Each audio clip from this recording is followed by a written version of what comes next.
Welcome to the ISF podcast from the Information Security Forum, featuring timely conversations, practical insights, and resources for global cybersecurity professionals. I'm your host, Tavia Gilbert.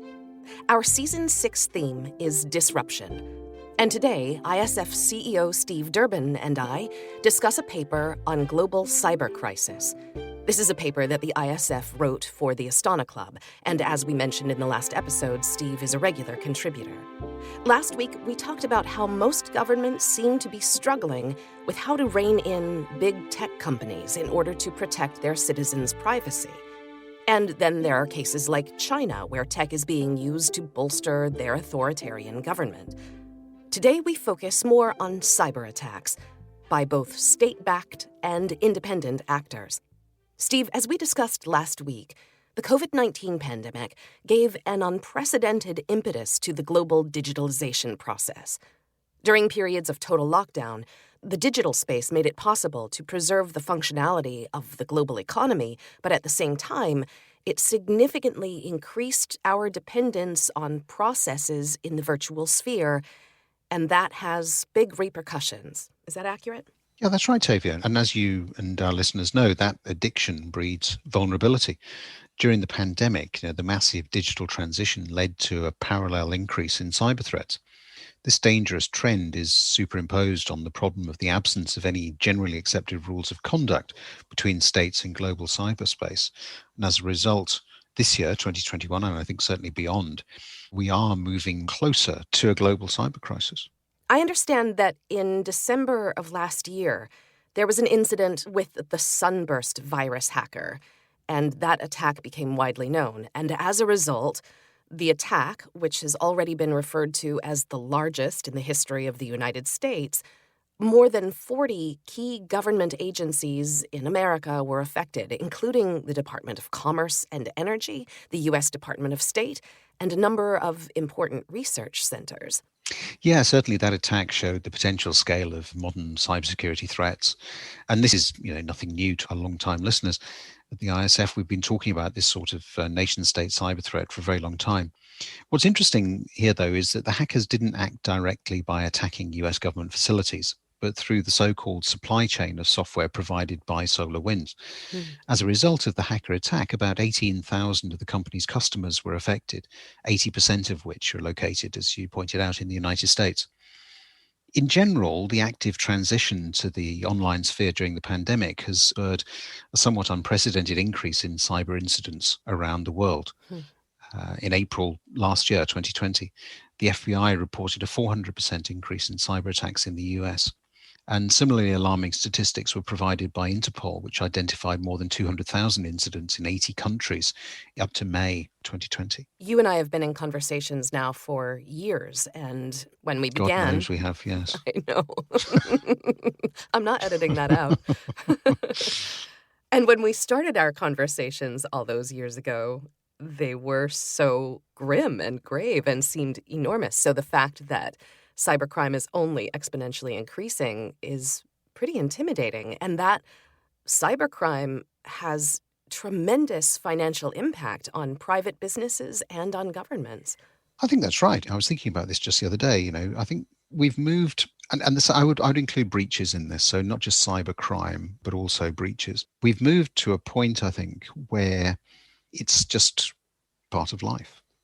And that's a pretty sad thing to say. But I think that when we started talking about some of these things, they were shocking, they were unusual. They aren't anymore. And I think that that's reflected, or has to be reflected, in our response to them. So I'm thinking particularly here about very many organizations that will still press CISOs, to prevent a breach, prevent an attack. Which is unrealistic. And yes, of course, it is unrealistic. That is the point. And so there is this shift to, okay, if I can't prevent an attack or I can't prevent a breach, how can I ensure a degree of resilience for my organization? How can I protect what is really important? And that's a fundamental shift. And I'm not saying that we should stop trying to identify potential attacks, because that's hugely important as well. But the major shift is on really understanding what you've got that's of value that you need as an organization, or indeed as an individual, and protecting that at all costs, and planning for the day when somebody will take that away from you. And so that is a significant shift. But to your point, it does have a very real financial impact on both private business and government. And in recent years, there has been that steady upward trend in financial damage from cyber attacks at the global scale. And certainly the pandemic exacerbated that trend quite significantly. The Center for Strategic and International Studies in the US, for instance, put out a report called The Hidden Costs of Cybercrime, which noted that the global losses from cybercrimes this year may well reach about $1 trillion. That's a 50% increase from 2018. Incredible. So, against that backdrop, governments and businesses around the world are forced to really devote increasing resources to combat threats in the digital space.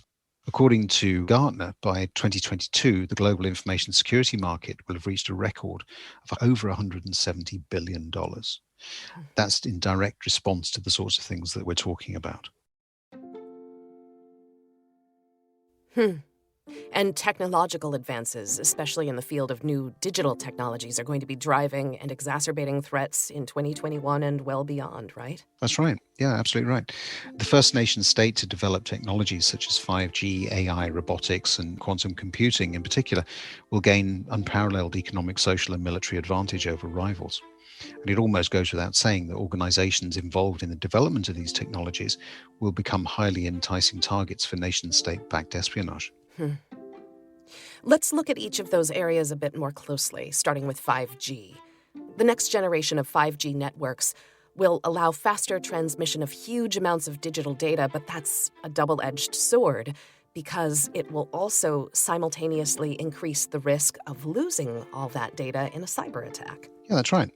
Experts identify several risks associated with the expansion of 5G networks. First, moving away from a centralized hardware-based system towards a more fragmented software-based network that is relatively easy to invade. Then there's significant expansion of the coverage of potential users of high-speed internet due to the technological capabilities of networks. A particular risk, which our listeners will again be familiar with, is posed by the Internet of Things, which involves the interaction of machines with each other without human intervention.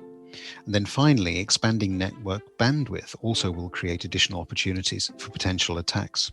And then there's artificial intelligence and robotics, which are increasing day by day.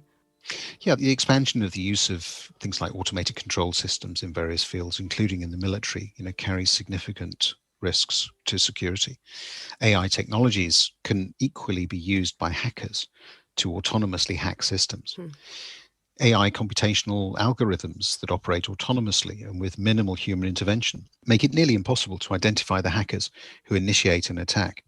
And AI will also significantly increase the speed and scale of hacker attacks thanks to the ability to automatically process such a huge amount of data. And then finally, quantum computers, which are significantly superior in computing power to the average traditional home computer. And I understand many experts believe that could also be a factor that radically changes the rules of the game. Yes, quantum computing technologies make it possible to process colossal amounts of data in a very short amount of time, which significantly increases the risks in cyberspace. So in the future, quantum computers can be used in cryptography for guaranteed breaking of even the most encrypted data. Despite the fact that today developments in this area are of a purely experimental nature, experts don't rule out a significant breakthrough in technology within the next 3 to 5 years. Well, let's focus in on some of the key risk areas that security professionals will need to know about. It seems like those are going to be sectors with job opportunities for some of our listeners, so there's some good news. Exactly. That is right, of course. And, it is worth stressing yet again that we still have a skill shortage in this sector. Well, first up, let's look at the government sector. One of the main objects of hacker attacks could be information systems of state institutions, which contain huge amounts of strategic information. Some reports say that in 2020, government spending on the IT sector reached $438 billion. Particular attention will be paid to the security of strategically important infrastructure, such as power grids and transportation systems. The Ponemon Institute conducted a survey of 700 infrastructure professionals in the US, the UK, Germany, Australia, Mexico, and Japan, and they found that 90% of them have suffered from at least one successful cyber attack in the past 2 years. For example, the US Cybersecurity and Infrastructure Security Agency has identified 16 critical sectors to be at risk, including the chemical sector, communications, dams, and nuclear infrastructure. That doesn't feel very reassuring, Steve, I have to say. And then I understand that the healthcare sector, which of course came into the spotlight during the COVID-19 pandemic, is also hugely at risk. Well, amid the pandemic and the growing pressure on the healthcare sector, the scale of hacker attacks has significantly increased, some might say very cynically. For example, back in April 2020, World Health Organization representatives reported that cybercriminals had hacked into more than 450 active email boxes across the World Health Organization in order to send false information, as well as to gain access to donations to fight the pandemic. And as the coronavirus crisis develops further, huge funds will be poured into the health sector, which will stimulate the interest of hackers again.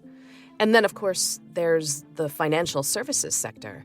I know that despite the growing risk of cyber attack, many financial institutions continue to show low readiness for those potential hacker attacks. Is that true? Well, unfortunately, according to Deloitte, financial institutions on average spend only 10% of their IT budget on cybersecurity measures.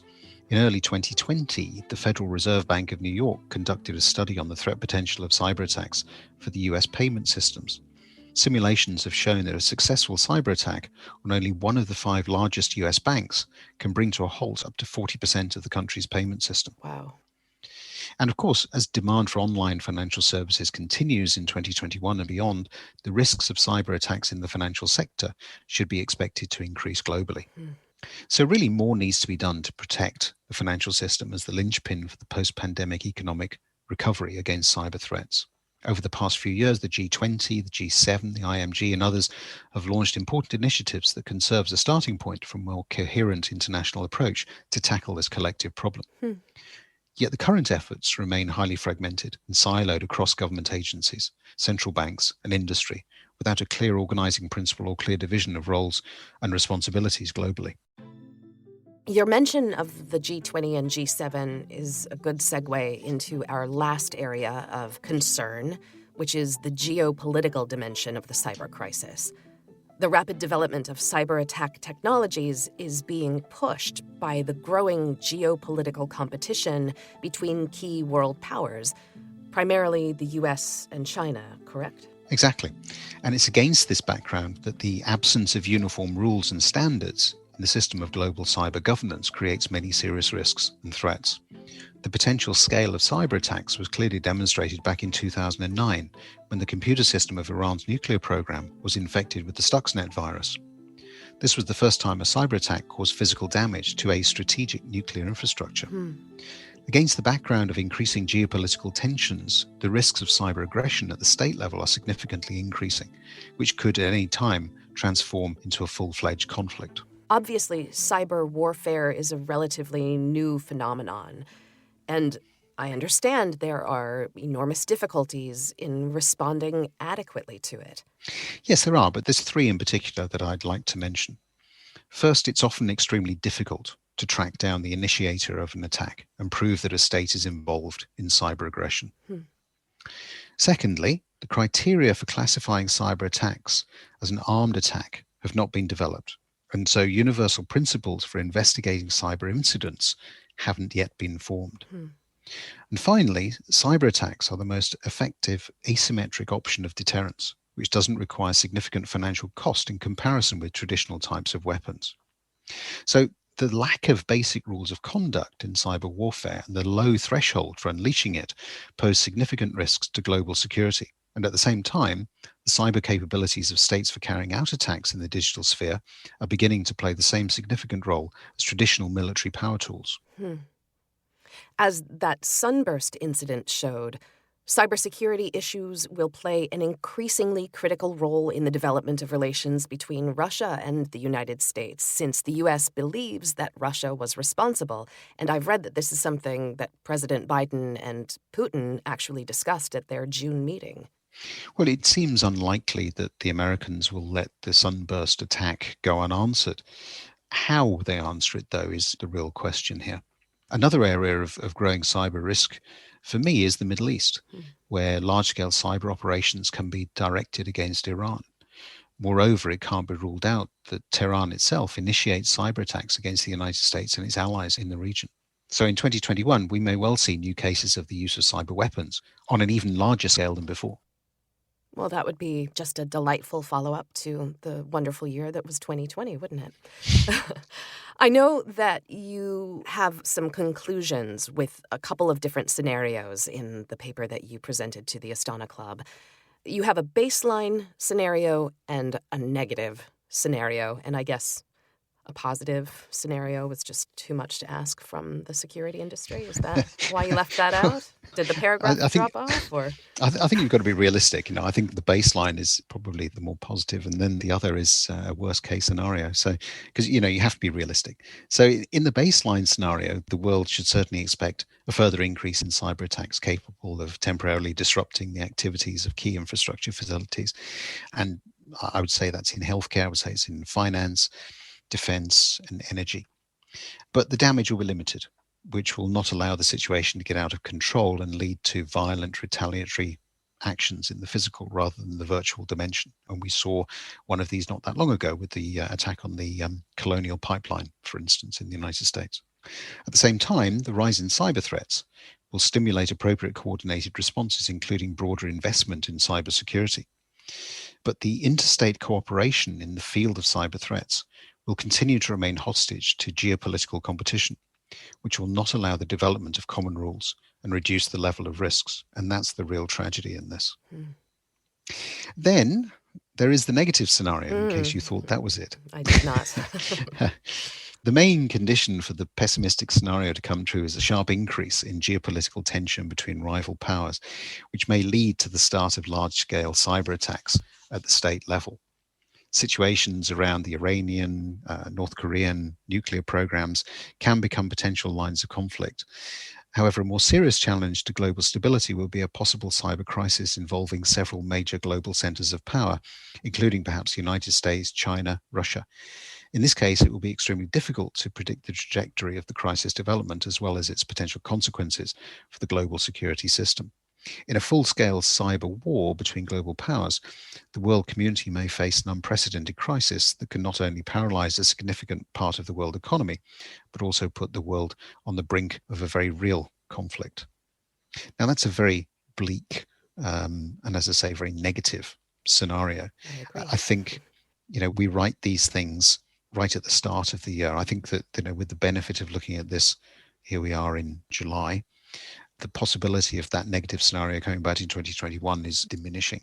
I think the baseline, however, is proving that that's really where we are. And so that's the one that I would really expect to see out the rest of this year. And then we'll just have to wait and see what we come up with for 2022. Well, that's some good news to end the conversation on, that we're not in July of 2021 in the most grim and gruesome scenario. So could be worse. Could be better, but could be worse, right? That should be the new theme of our podcast. Could be better, could but be could be worse. Better, could be worse, exactly. Well, thank you so much for having the conversation and shining light on Disruption, our season 6 not so feel-good theme. At least good to know what we're dealing with. Next week, we'll come back with an episode with Steve in conversation with Jonathan Brill, futurist and author of the new book, Rogue Waves, Future-Proof Your Business to Survive and Profit from Radical Change. Here's a preview of their conversation. So I think there's the obvious first question that I'm guessing that your audience are good critical thinkers is, well, we can't prepare for every possible rogue wave, right? They come out of nowhere. But I think you can actually prepare for every type of rogue wave, that these things have reasons that they exist. They have shapes, they have forms. And that means that you can start to prepare for things that you aren't fully expecting to have happen. We'll be back with the full interview in a week. In the meantime, would you consider writing a short review of the ISF podcast? Reviews really do help us reach new listeners, so if you have a moment, we would be very grateful. If there's a topic or a question you'd like us to cover in a future episode, let us know at securityforum.org. That's also where you can find our catalog of past episodes, as well as ISF's research, practical tools, and guidance related to all of our discussions. Find us on LinkedIn by searching CEO Steve Durbin or Security Forum. Follow our audio feed wherever you get your podcasts, and you'll never miss an episode. The ISF podcast is produced by Talkbox and Tavia Gilbert. Music by Alexander Filipiak. Associate producer, Katie Flood. Mix and master by Brian Barney. Thanks for listening.